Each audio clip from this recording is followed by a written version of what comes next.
in the world would sacrifice themselves and starve themselves to death simply because one man asked them to? That's the question on so many people's minds right now, given the whole Mackenzie Shakahola thing going on. And today I just want to explain to you the psychology of cults, basically what goes on and all. So if you don't know me, hi, my name is Jillian. I am a psychologist, and today I am going to be talking about exactly that, cults. What are they? How does someone get convinced by them? All that. So what is a cult? A cult is basically a group or organization of people who have very strong beliefs in a set of ideologies or beliefs, and they mostly have a very charismatic leader who has significant influence on them. Characteristics of a cult may include a charismatic leader, like I said, a very strong set of beliefs, as well as a unified purpose, like the cult has a specific purpose, and indoctrination, exploitation, and absolutely no progress. So they are always just in that same loop of the cult. So, like I said, they have a unified purpose. And for example, like what happened, you could see that their unified purpose was they are all fasting simply to meet Jesus. So you can see that that is the unified purpose. That is what brought them together. So you're basically asking yourself, well, how does it happen? How does someone get to a point where they are so into the cult that they do not see the truth, that is all that is surrounding them? Well, I'm going to discuss the stages of the cult. Like, how does a person get to that point? What are the stages that are involved, that a person goes through to get to that point of being so into the cult? So number one is they're at a crossroads. They're at a difficulty in their life. They're struggling. And if you look at most of them, you would see that there is a gap they needed to fill, whether it was financial, whether it was emotional, whether they were lost in their lives, whether they felt they didn't have meaning. There's always that crossroad. There's always the fact that they are feeling vulnerable, and when people are in that state of vulnerability, they feel like they would just get help anywhere that they feel that they would get that help. So if they're at a crossroads, that they are facing a challenge, they will look for any solution that falls on them, and that is where the cult comes in mostly. So the first after the cult approaches them is the soft sell. That is when they try to convince you. I come and tell you, oh, we have this, and if you're going through this challenge, I can help you. So maybe this person was feeling very lost, very out of their mind, very confused, feeling very hopeless, and then they come to you with the hope of, in this case, they would come to you in the hope of Christianity, in the form of Jesus can help you and all that. And you see, with that soft sell, you're being convinced. And here is where the manipulation can kick in mostly. And that soft sell, basically they convince you of why their cult is better, or why whatever they're doing is better. And they won't sell it to you as a cult, obviously. They will sell it to you as something to help you get over what you're going through. Then next you will go into this new reality. So here is where they will start isolating you.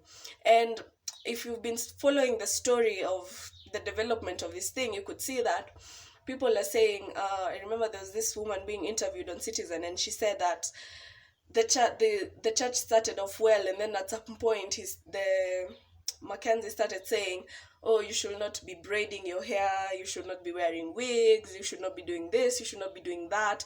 And you can see in that point is that isolation starts kicking in, and that formation of this new reality is pulling you further and further away from the truth. And most people, or some people, will fall off at this stage, especially if you're really, really self-aware. You will fall off from this stage. But that person who is not self-aware, who is going through a lot, who still feels like they want some hope, will still continue on.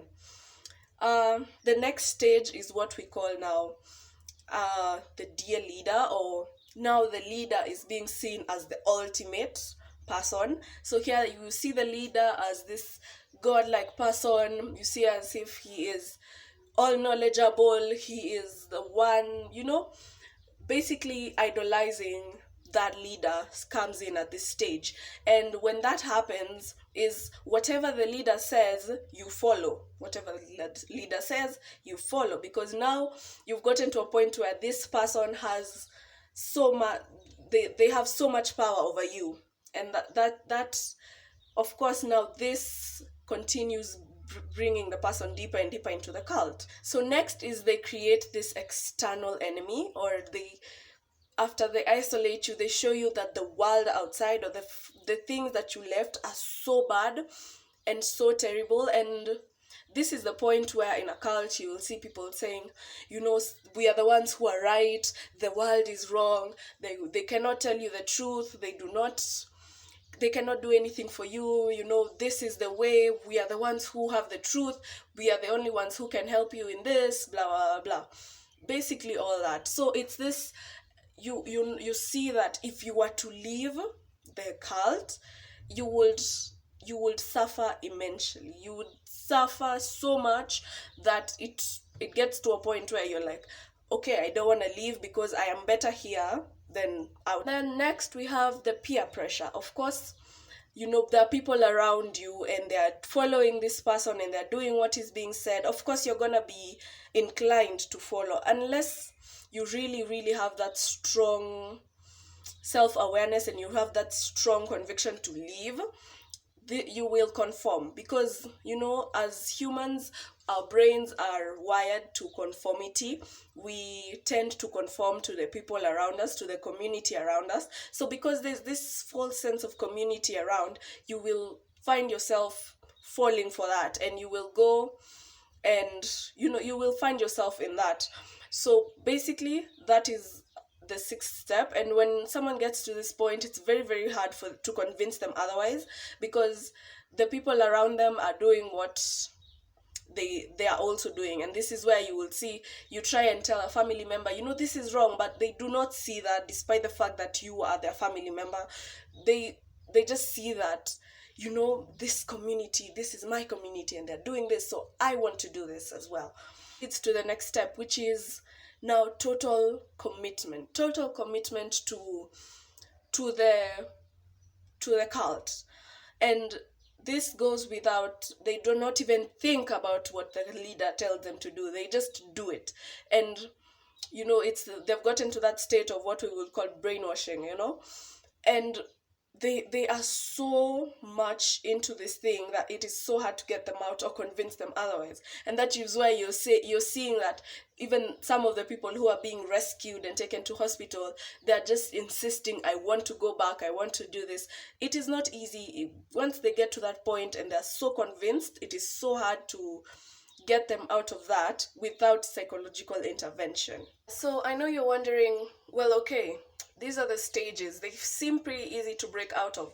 But I want to remind you that this person who is being taken through this is being taken through so much in order to break their self sense of identity. Things like physical and emotional abuse, sleep deprivation, food deprivation, all these things to make the mind weak so that they can break the person's sense of identity and awareness, and convince you to follow this other thing. So it's not as easy. It's not as easy as getting out of it as well, So my advice to you would be, treat whoever is getting out of the cult with a lot of kindness. Create a safe space for them. Do not blame them. Don't start saying how stupid they are or anything, because if you were in the same situation, the same would have probably happened to you, because it's all psychological. So be kind to them. Create that safe space for them. If you are personally close to any of them, just send them and offer them help, and take them for professional help, because it's not as easy being convinced otherwise, or seeing that what you have believed in so much was wrong. It is so hard.